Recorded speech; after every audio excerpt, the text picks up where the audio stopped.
Hello students, स्वागत है आपका आईसीटी वर्चुअल क्लासेस में। मैं हूं कविता, आपकी बायो टीचर। उम्मीद करती हूं आप सभी अच्छे होंगे और स्वस्थ होंगे। तो क्लास हम कंटिन्यू करेंगे अपना चैप्टर जिसका नाम है principle of inheritance and variation. आप पढ़ रहे थे इनहेरिटेंस के बारे में और वेरिएशन के बारे में। अभी तक हमने क्या क्या चीज़ें डिस्कस की हैं, जो इम्पॉर्टेंट टर्म्स होते हैं, जो मुख्य शब्द होते हैं, वो हमने यहाँ पे डिस्कस किए थे। और प्रीवियस लेक्चर में आपने जाना जेनेटिक्स क्या होती है और आपने जाना ग्रेगर जॉन मेंडल के बारे में। तो आपने क्या जाना अभी तक, जो ग्रेगर जॉन मेंडल हैं उन्होंने यहाँ पे पी प्लांट पे अपना एक्सपेरिमेंट किया था। कौन सा पी प्लांट है ये? हमने कहा था ये क्या है, गार्डन पी प्लांट है, जिसे हम क्या कहते हैं यहाँ पे, पाइसम सटाइवम कहते हैं। ठीक है।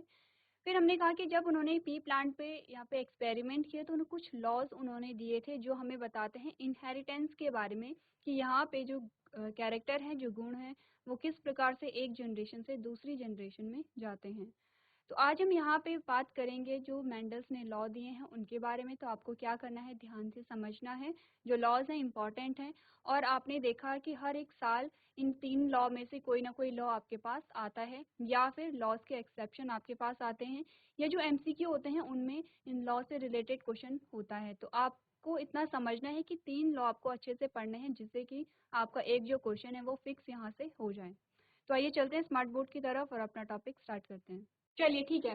तो अभी तक आपने क्या क्या डिस्कस यहाँ पे किया है, आपने पढ़ा है जीन के बारे में। हम बार बार यहाँ पे रिपीट कर रहे हैं ये जो मेन टर्म्स होते हैं, क्योंकि जब भी आप जेनेटिक्स को पढ़ते हैं यहाँ पे क्या होता है, शब्द इंपॉर्टेंट होते हैं। जब तक आपने शब्दों का अर्थ नहीं जाना है तब तक आप चीजें समझ नहीं पाएंगे। ठीक है। तो क्या हमने बात की, हमने कहा जीन्स के बारे में आपको जानना है, आपने एलील के बारे में जाना, जीन लोकस के बारे में जाना, हेटेरोजाइगस और होमोजाइगस आपने इसके बारे में जाना। चलिए नेक्स्ट हमने बात की है डोमिनेंट की, रिसेसिव की, genotype, phenotype, monohybrid and dihybrid. ये सारे टर्म्स आपको अच्छे से यहाँ पे स्टडी करने हैं। अगर अभी भी आपको इनमें से किसी शब्द में डाउट है तो आप लोग पूछ सकते हैं। ठीक है। हमने क्या किया है, अच्छे से इन टर्म को यहाँ पे स्टडी किया है। या तो आप प्रीवियस लेक्चर को देखेंगे, या फिर अभी भी आपको कुछ टर्म्स में यहाँ पे प्रॉब्लम है तो आप अभी भी पूछ सकते हैं।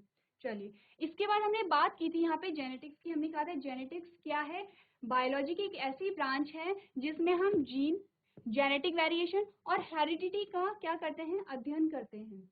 ठीक है। जीन्स के बारे में आप जानते हैं, जीन क्या है, पार्ट ऑफ डीएनए है या बेसिक यूनिट ऑफ डीएनए है। डीएनए की एक बेसिक यूनिट, एक मूलभूत इकाई जो कि किसी कैरेक्टर के लिए रिस्पॉन्सिबल है। ठीक है, उसे हम जीन कह रहे हैं।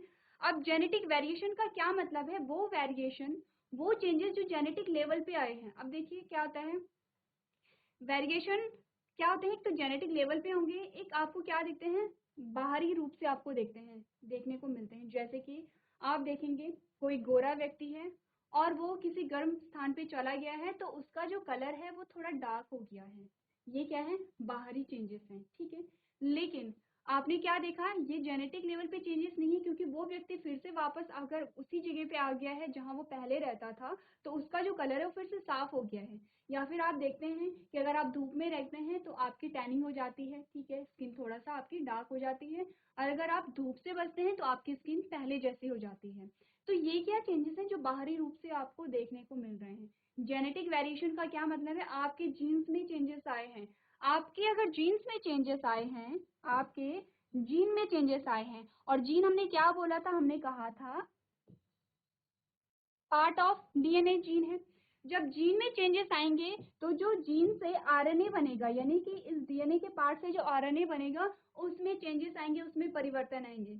जब आरएनए में परिवर्तन आए तो इससे जो प्रोटीन बनेगा, इससे जो प्रोटीन बनेगा उस प्रोटीन में चेंजेस आएंगे, और इस प्रोटीन से जो कैरेक्टर रेगुलेट होगा, इस प्रोटीन से जो कैरेक्टर यहाँ पे निकलेगा, ये जो कैरेक्टर यहाँ पे दिखेगा उसमें चेंजेस होंगे। ठीक है, इतनी बात क्लियर है। तो आपने क्या कहा, जेनेटिक लेवल पे जो चेंजेस हो रहे हैं, जैसे कि एग्जांपल देख लेते हैं। हमने बोला था प्रीवियस लेक्चर में, हमने एक एग्जांपल लिया था, हमने कहा था कि प्लांट हाइट के लिए एक जीन रिस्पॉन्सिबल है, और जीन हमेशा पेयर में रहते हैं। ठीक है। कैपिटल टी प्लांट हाइट के लिए रिस्पॉन्सिबल है। किस प्रकार की हाइट, लंबी हाइट के लिए, टॉल हाइट के लिए। ठीक है। अब क्या हुआ, समहाउ ये जो दोनों जीन पेयर थे इनमें क्या आ गए हैं, चेंजेस आ गए हैं। ये क्या हो गए हैं, इनमें कुछ फॉल्ट आ गया है। ठीक है।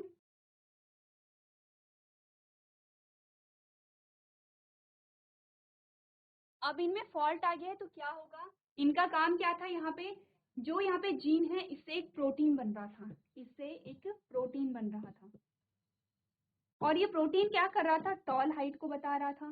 ठीक है, ये क्या कर रहा था, टॉल हाइट को बता रहा था। चलिए ये आप समझ चुके हैं, इसलिए मैं ये मिटा रही हूँ। अब क्या हुआ, इसमें टॉल हाइट हो रही थी, ये तो क्या थी, नॉर्मल प्रोसेस थी।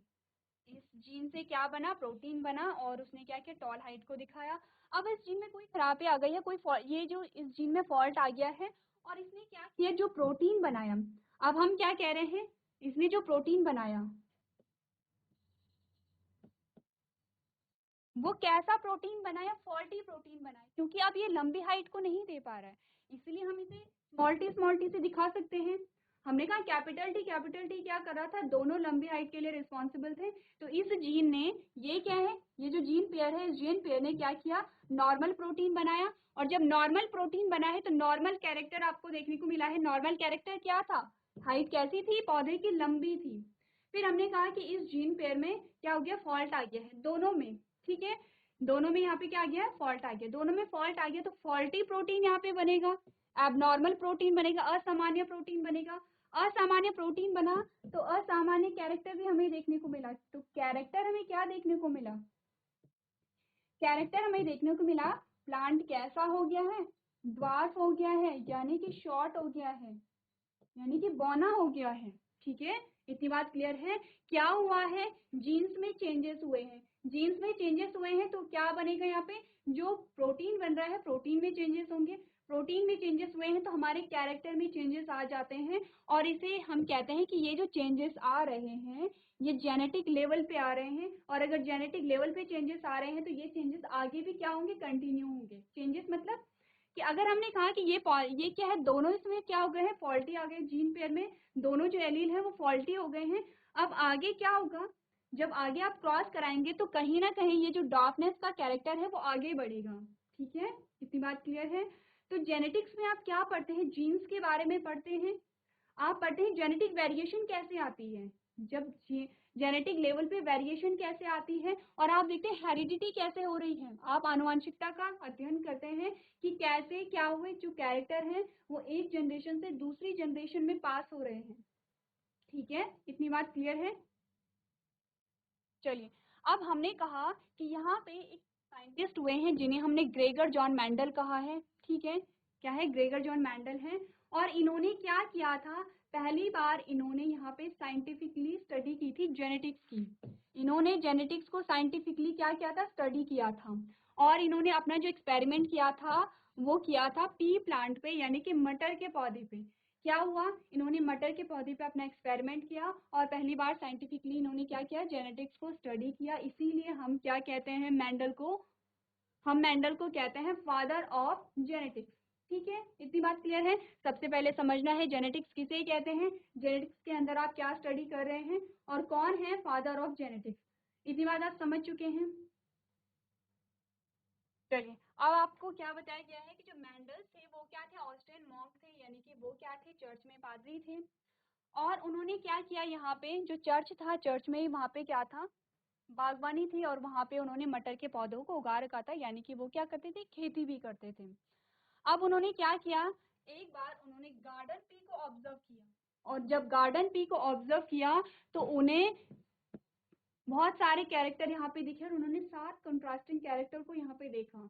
जो मटर के पौधे हैं उनकी हाइट में डिफरेंस है, उनके बीजों की शेप में डिफरेंस है, उनके बीजों के कलर में डिफरेंस है, उनके पॉड का जो शेप है उसमें डिफरेंस है, पॉड के कलर में डिफरेंस है, फ्लावर के कलर में डिफरेंस है, फ्लावर का जो इंफ्लोरेसेंस होता है उसमें डिफरेंस है। इतने सारे कैरेक्टर उन्हें कहाँ दिखाई दिए थे, मटर के पौधे में दिखाई दिए थे। ठीक है, अब आपके पास क्वेश्चन क्या आता है, ध्यान दीजिए। सबसे पहले तो आपके पास क्वेश्चन आता है, इतना आप जानते हैं कि जो ग्रेगर जॉन मेंडल है उन्होंने क्या किया, वो फादर ऑफ जेनेटिक्स हैं, यानी कि उन्होंने क्या किया, जेनेटिक्स को साइंटिफिकली स्टडी किया था, एक्सपेरिमेंट किया था।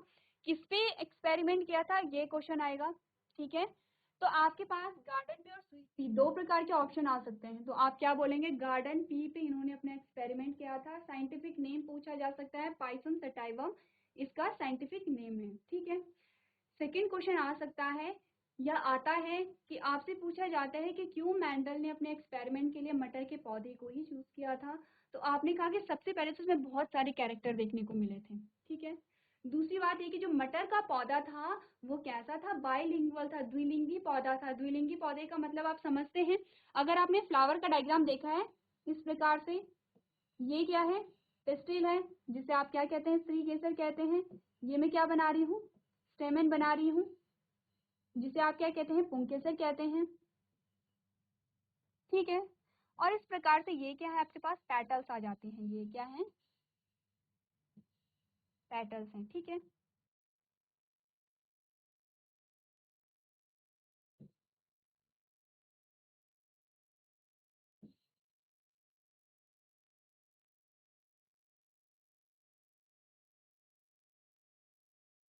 ये मैं आपको अलग अलग कलर से दिखा रही हूँ ताकि आप क्या करो, अलग अलग जो पार्ट है उन्हें रिलेट कर सको।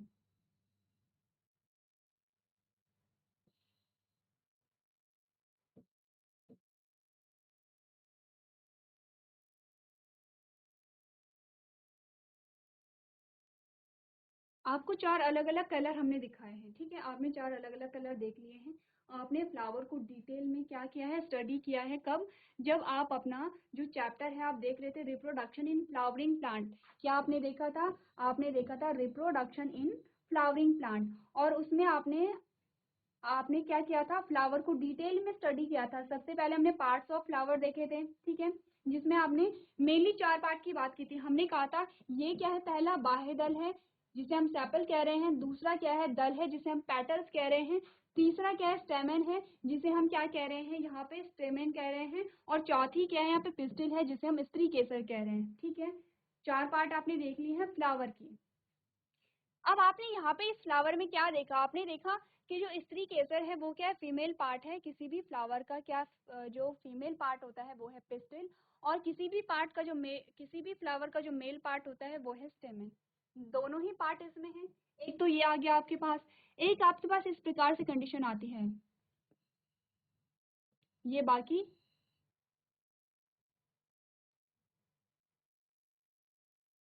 और एक आपके पास ये कंडीशन आती है इस प्रकार से। अब आपने इसमें क्या देखे, एक में पिस्टिल है, एक में स्टेमन है, तो जिसमें दोनों पार्ट प्रेजेंट होते हैं उसे हम क्या कहते हैं, द्विलिंगी पौधा कहते हैं, बाइसेक्सुअल प्लांट कहते हैं, क्योंकि दोनों ही जो यहाँ पे रिप्रोडक्टिव ऑर्गन है वो प्रेजेंट है। कौन सा, इस वाले की हम बात कर रहे हैं। तो मटर का पौधा क्या था, यहाँ पे द्विलिंगी पौधा था। इसकी जो लाइफ साइकिल थी वो शॉर्ट थी, और इसमें बहुत सारे कॉन्ट्रास्टिंग कैरेक्टर इन्हें देखने को मिले थे, ठीक है। तो इन्होंने क्या किया, 1856 से लेकर के 1865 तक अपने एक्सपेरिमेंट किए। कितने एक्सपेरिमेंट किए, इन्होंने 34 प्रकार के 10,000 पौधों पर परीक्षण किया। क्या किया, 34 प्रकार के 10,000 पौधों पर उन्होंने क्या किया, अपना एक्सपेरिमेंट किया, और तब जाके उन्होंने क्या किया, यहाँ पे अपना जो काम था, अपना जो वर्क था उन्होंने पब्लिश किया, ठीक है। और इसी में इन्होंने क्या दिए, 3 इंपॉर्टेंट लॉज दिए हैं जो जिनकी हम बात आगे करेंगे। तो आपको समरी इतनी ध्यान रखनी है कि मेंडल्स कौन थे, ठीक है। मेंडल्स फादर ऑफ जेनेटिक्स क्यों कहलाते हैं, इन्होंने अपना एक्सपेरिमेंट किस पे किया था, और अपने एक्सपेरिमेंट इन्होंने पी प्लांट पे किया, तो क्यों पी प्लांट को ही चूज किया इन्होंने अपने एक्सपेरिमेंट के लिए, ठीक है। ये बात आप कर चुके हैं। अब रीडिस्कवरी भी क्या, क्योंकि आप ये भी जानते हैं प्रीवियस लेक्चर में आपने ये जाना कि जब मेंडल ने अपने वर्क को पब्लिश किया था तो उनके काम को सराहना नहीं मिली थी, क्योंकि कम्युनिकेशन की कमी थी, क्योंकि लोगों को लगा कि बायो में मैथमेटिक्स का यूज नहीं होता है, क्योंकि वो समझा नहीं पाए थे कि जो एक जनरेशन से दूसरी जनरेशन में पास हो रहे हैं, उस टाइम पे उन्होंने उसे क्या कहा था, अभी हम जानते हैं वो जीन्स है, उन्होंने फैक्टर कहा था। तो यहाँ पे क्या हुआ, लोगों ने उनके काम की अनदेखी की। फिर क्या हुआ, मेंडल की डेथ के बाद उनके काम की क्या हुई, रीडिस्कवरी हुई, और जब रीडिस्कवरी हुई तो तब क्या हुआ, उनके काम को एप्रिशिएशन मिला, कब, उनकी डेथ के बाद, ठीक है। अब देखिए यहाँ से शुरुआत होती है कि मेंडल्स ने क्या किया, जो लॉज दिए थे वो कौन से लॉज दिए थे, उससे पहले हमने बात की थी कि आपको ये 7 कंट्रास्टिंग कैरेक्टर याद रखने हैं। हाइट, अब हाइट या तो लंबी होगी या तो छोटी होगी। फ्लावर का कलर वॉयलेट और वाइट है। फ्लावर की पोजीशन एक्सियल और टर्मिनल है। पॉट का शेप इन्फ्लेटेड और कंस्ट्रिक्टेड है। पॉट का कलर ग्रीन और येलो है। सीड का शेप है राउंड और रिंकल्ड है।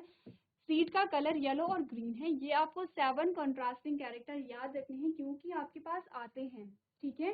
आपके पास एमसीक्यू में पूछे जा सकते हैं, आपके पास पूरा क्वेश्चन आ सकता है कि जो 7 कंट्रास्टिंग कैरेक्टर मैंडल ने टी प्लांट में देखे थे वो कौन कौन से थे, नाम लिख के बताइए, ठीक है।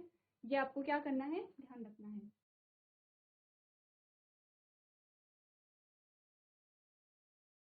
चलिए, अब क्या हुआ, सबसे पहले बात करेंगे मैंडल्स के जो 3 लॉ हैं वो कौन कौन से हैं। सबसे पहले आता है लॉ ऑफ डोमिनेंस, जिसे आप कहते हैं प्रभाविता का नियम।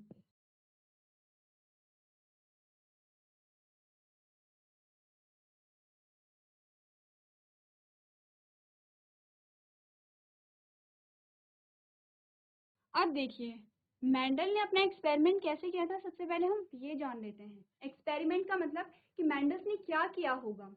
मैंडल ने क्या किया, देखिए दो यहाँ पे प्लांट हैं, वैसे तो बहुत सारे प्लांट होंगे इस प्रकार से,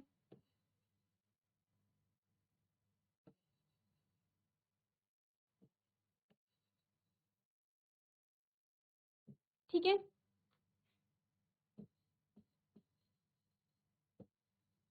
इस प्रकार से क्या दिखा आपको, एक आपको टॉल दिख रहा है और दो आपको कैसे दिख रहे हैं, शॉर्ट या ड्वार्फ,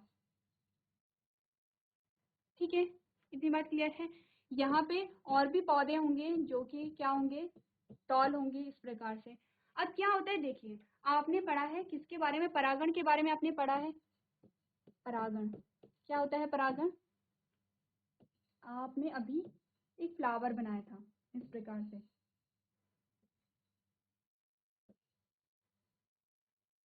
ठीक है।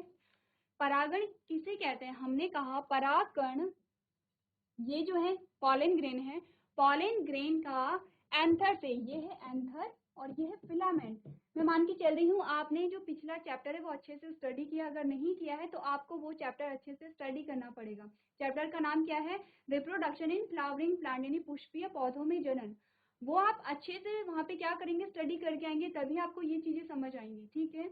इतनी बात क्लियर है। तो आपने क्या करना है, अगर आपने अभी तक वो चैप्टर नहीं पढ़ा है तो आप पीछे जाएंगे, प्रीवियस लेक्चर को देखेंगे और अच्छे से उसे स्टडी करेंगे।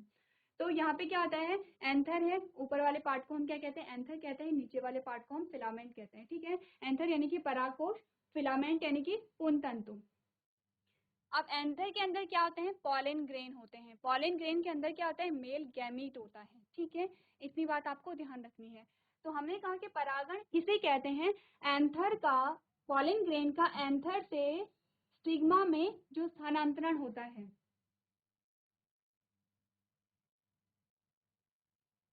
ठीक है। क्या बात हुई, हमने क्या कहा, पॉलन ग्रेन का स्टेमेन के एंथर से पिस्टिल की वर्टिकाग्र में जो स्थानांतरण होता है उसे हम क्या कहते हैं, परागण कहते हैं। फिर से एक बार बताती हूँ, मैंने कहा ये है पॉलन ग्रेन,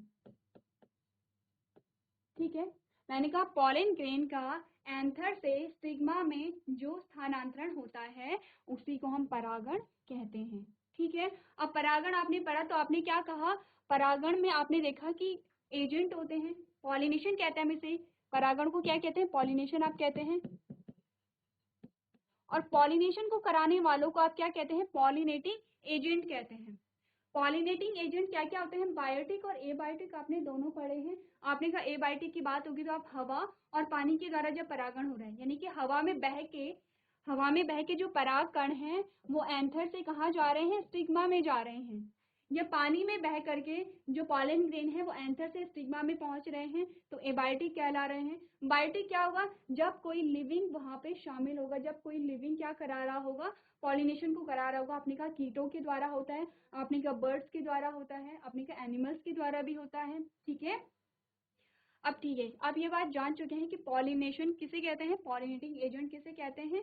अब होता क्या है, यहाँ पे देखिए, अगर आपको एक्सपेरिमेंट करना है तो आप क्या करते हैं, जो सिचुएशन होती है, जो कंडीशन होती है उसे कंट्रोल रखते हैं। क्योंकि आप क्या चाह रहे थे, देखिए मेंडल ने क्या देखा, मेंडल ने देखा कोई पौधा बहुत बड़ा है, कोई बहुत छोटा है, ठीक है, यही देखा था। और उन्होंने क्या देखा कि किसी में जो सीड है वो कैसे हैं, ग्रीन है, और किसी के जो सीड हैं वो कैसे हैं, यहाँ पे येलो हैं, ठीक है। ये बात उन्होंने देखी थी। अब उन्होंने कहा कि क्या होगा अगर मैं दो अलग अलग दो कंट्रास्टिंग कैरेक्टर वाले प्लांट को लूं और उनका क्रॉस करा दूं। देखिए उन्होंने क्या किया, उन्होंने कहा क्या होगा अगर मैं एक टॉल प्लांट को लूं, अगर मैं एक टॉल प्लांट को लूं और एक शॉर्ट प्लांट को लूं, ठीक है, दो क्या है कॉन्ट्रास्टिंग कैरेक्टर, एक लंबे पौधे को और एक बौने पौधे को लूं और अगर मैं उन दोनों में क्या करा दूं, यहाँ पे पॉलिनेशन की प्रक्रिया करा दूं, तो रिजल्ट क्या निकलेगा, यानी जो कैरेक्टर है वो किसका आएगा, वो इसका कैरेक्टर आएगा या वो इसका कैरेक्टर आएगा। उन्होंने यही देखा था और इसके लिए उन्हें क्या करना चाहिए था। देखिए अब पॉलिनेशन हो रहा है तो हमें नहीं पता कि पॉलिनेशन किसके बीच में हुआ, हो सकता है इन दोनों के बीच में पॉलिनेशन हो सकता है इन दोनों के बीच में पॉलिनेशन हो सकता है इन दोनों के बीच में पॉलिनेशन हो, यानी कि पॉलिनेशन की जो संभावना है वो कुछ भी हो सकती है। तो मेंडल को क्या चाहिए था, मेंडल को ये चाहिए था कि जो पॉलिनेशन की प्रक्रिया हो वो सिर्फ इन दोनों के बीच में हो, ठीक है। उन्होंने क्या कहा, उन्होंने कहा कि जो पॉलिनेशन की प्रक्रिया है वो इन दोनों के बीच में ही होनी चाहिए, ना तो यहाँ पे क्या हो सेल्फ पॉलिनेशन हो। सेल्फ पॉलिनेशन समझते हैं आप लोग, अभी हमने क्या देखा, जो एग्जाम्पल हमने देखा था उसे सेल्फ पॉलिनेशन ही हमने कहा था। हमने कहा ये क्या है, ये क्या है पेस्टिल है और ये क्या है यहाँ पे स्टेमन है उसी फ्लावर का, ठीक है, उसी फ्लावर का। और अगर उसी फ्लावर के जो पॉलन ग्रेन है उसी के एंथर से उसी की स्टिग्मा में जा रहे हैं तो इसे हम क्या कहते हैं, सेल्फ पॉलिनेशन कहते हैं, ठीक है। क्रॉस कब होगा, क्रॉस तब होगा कि जब कोई दूसरा, क्रॉस तब होगा कि जब कोई दूसरा फूल दूसरा फ्लावर यहाँ पे आएगा इस प्रकार से, ठीक है, और उनके बीच में यहाँ पे क्या होगा पॉलिनेशन होगा, तब हम कहेंगे क्रॉस पॉलिनेशन यहाँ पे हो रहा है, क्या कहेंगे इसे क्रॉस, और इसे क्या कहेंगे सेल्फ कहेंगे, ठीक है। तो उन्होंने ये देखा उनका काम क्या था, उन्होंने सेल्फ पॉलिनेशन भी नहीं होनी देनी थी। क्या होगा अगर इसी के जो पॉलन ग्रेन है वो इसी की स्टिग्मा में चले जाएं, क्या होगा सेल्फ पॉलिनेशन हो जाएगा, सेल्फ हो जाएगा तो क्या होगा कैरेक्टर तो सेम ही होगा, यहाँ पे कैरेक्टर चेंज ही नहीं होगा। तो उन्हें करना क्या था, उन्हें ये करना था कि जो दो प्लांट यहाँ पे उन्होंने लिए हैं सिर्फ उन्हीं के बीच में पॉलिनेशन हो। इसके लिए उन्हें क्या करने की आवश्यकता थी, सबसे पहले तो उन्हें क्रॉस पॉलिनेशन को रोकना है, ठीक है। सबसे पहले क्रॉस पॉलिनेशन को कैसे रोकेंगे, हमने कहा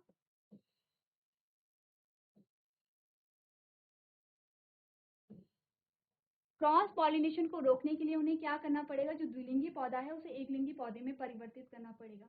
कैसे करेंगे, उन्होंने क्या किया, जो यहाँ पे स्टेमन था उसे यहाँ से हटा दिया, आर्टिफिशियली हटाया है, ध्यान दीजिए क्या कर दिया उन्होंने, जो यहाँ पे फूल था फूल में क्या था, जो स्टेमन था जिसे आप क्या कह रहे हैं पुंकेसर कह रहे हैं, उन्होंने पुंकेसर को हटा दिया और पुंकेसर को हटा दिया तो अब सिर्फ यहाँ पे क्या बचा, पिस्टिल बचा, जिसे आप क्या कहते हैं स्त्री केसर कहते हैं,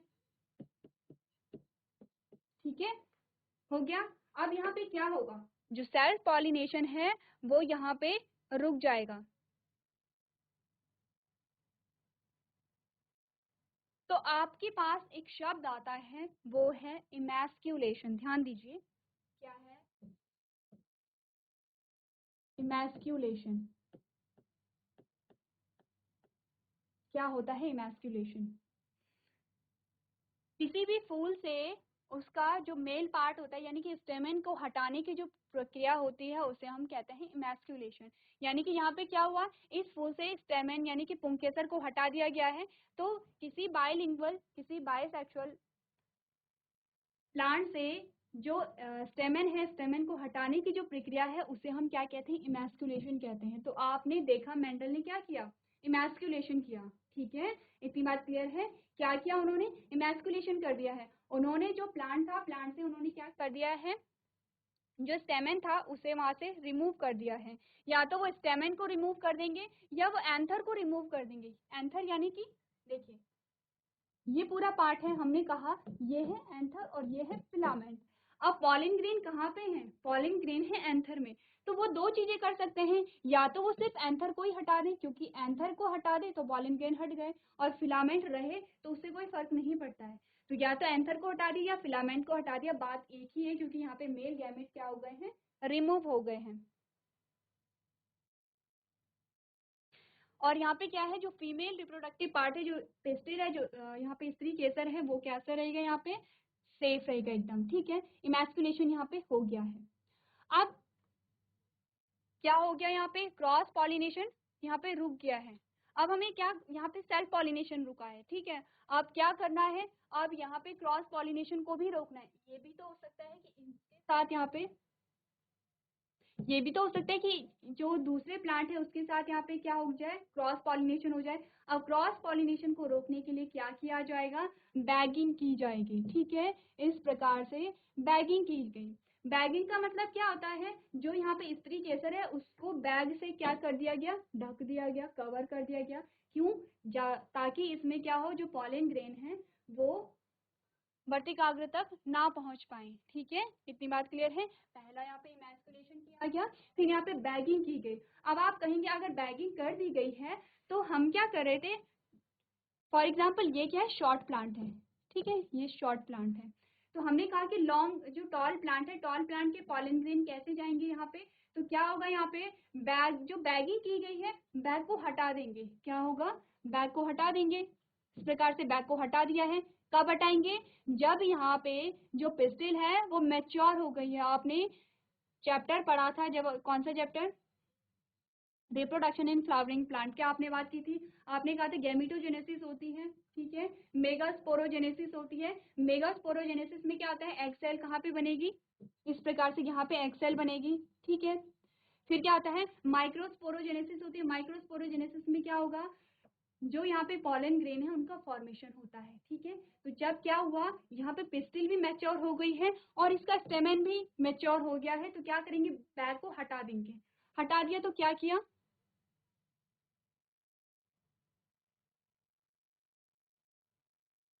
हटा दिया तो क्या हुआ, अब इनके बीच में क्या करा दी, पॉलिनेशन करा दी, ठीक है। इनके बीच में पॉलिनेशन करा दी, होगी पॉलिनेशन। अब जब पॉलिनेशन करा दी है तो फिर से रीबैगिंग कर देंगे ताकि यहाँ पे और कोई पॉलिन ग्रेन ना आ सके। फिर से क्या की, रीबैगिंग कर दी। ध्यान दीजिए, बैगिंग दो बार हो रही है। पहले तो इमैस्कुलेशन कर दिया है, मेल पार्ट को हटा दिया है, फिर बैगिंग कर दी है। जब यहाँ पे पिस्टिल भी मेच्योर हो गया है, यानी कि शॉर्ट प्लांट का पिस्टिल यहाँ पे मेच्योर हो गया है, टॉल प्लांट का एंथर यहाँ पे मेच्योर हो गया है, यानी कि पॉलिन ग्रेन बन गए हैं, तब क्या होगा, बैग को हटा करके यहाँ पे पॉलिनेशन करा दी जाएगी आर्टिफिशियली, ठीक है। और जब पॉलिनेशन करा दी है, अब यहाँ पे फिर से क्या कर दी है, रीबैगिंग कर दी है। अब होगा क्या, ना तो यहाँ पे सेल्फ पॉलिनेशन हुआ, ना ही किसी दूसरे प्लांट के साथ यहाँ पे क्रॉस पॉलिनेशन हुआ। पॉलिनेशन उसी प्लांट के साथ हुआ जिससे कि मेंडल चाह रहे थे। इतनी बात आपको समझ आ गई है।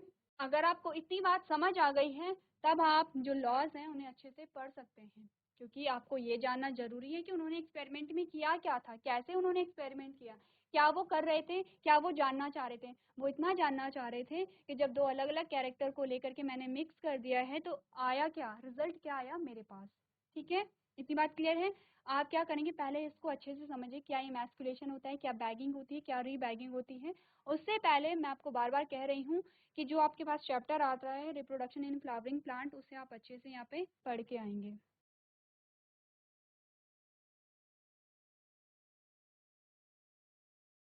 चलिए क्लास, आज आपने जाना कि जो मेंडल्स ने अपने लॉ दिए थे तो उन्होंने अपने एक्सपेरिमेंट किस प्रकार से किया था, जिसमें आपने जाना इमैस्कुलेशन के बारे में, बैगिंग और रीबैगिंग के बारे में। सारी चीज़ें आपको क्या करनी है, डिटेल में पढ़ के आनी है। नेक्स्ट जो हमारा लेक्चर होगा उसमें हम पढ़ेंगे मेंडल्स के लॉ, जिनमें सबसे पहला हमारा लॉ होगा लॉ ऑफ डोमिनेंस, यानी कि प्रभाविता का नियम। इस नियम के लिए आपको जो दो शब्द हमने पढ़े थे वो है डोमिनेंट और रेसेसिव, वो आपको अच्छे से समझ के आना है, जिससे कि आपको लॉ और अच्छे से समझ आ जाए। तो आज के सेशन में हम इतना ही करेंगे। अभी तक क्लास में बने रहने के लिए आपका धन्यवाद।